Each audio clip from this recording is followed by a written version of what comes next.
যে ছোট্টখাট্ট মানুষটিকে আমার সঙ্গে নাচতে দেখছেন উনি কিন্তু বলিউডের অনেক ফিল্মে কাজ করেছেন, শাহরুখ খান, সালমান খান সকলের সঙ্গেই। তো যাই হোক, খুব ভালো একজন মানুষ। আর এখানে আলিয়া রয়েছে, আমার ফ্রেন্ড।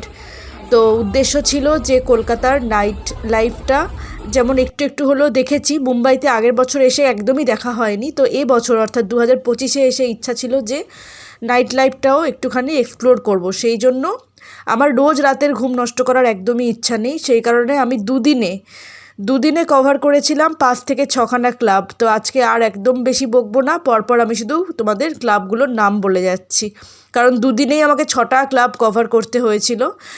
রোজ রোজ রাত জেগে মানে এইভাবে ঘোরা সম্ভব নয়, কারণ এগুলো রাতেই খোলা থাকে। জাস্ট আমার দেখাচ্ছিল।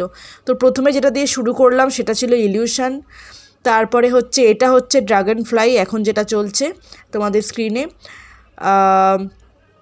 ড্রাগন ফ্লাইটা বেশ ভালো ছিল, এখানে অনেক ফরেনাররাও এসেছিলেন এবং ফরেনারদের হিন্দি গানে ডান্স করতে দেখে খুব ভালো লাগছিল। এই যে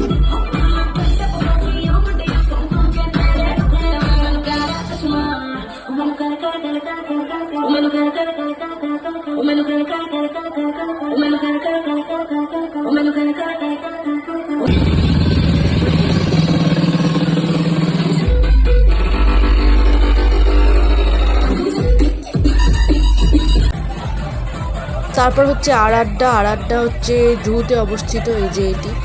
তো আমি এখানে লাইম জুস নিয়ে বেশ বসে বসে টুকটাক আমার কাজ করছিলাম, মানে আমার কাজ মানে হচ্ছে ভিডিও করা এবং একটু সঙ্গীতের তালে তালে নাচা, ব্যাস।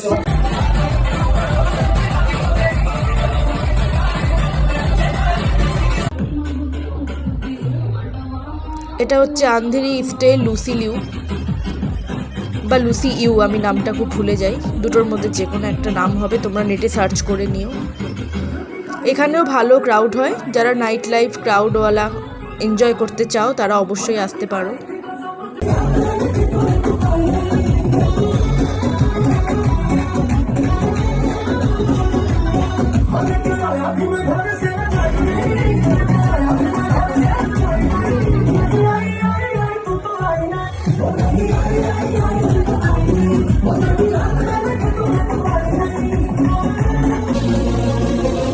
আমার শুধুই কাজ ছিল এখানে ভিডিও তোলা, তো টুকটাক আমি সেটাই করছিলাম।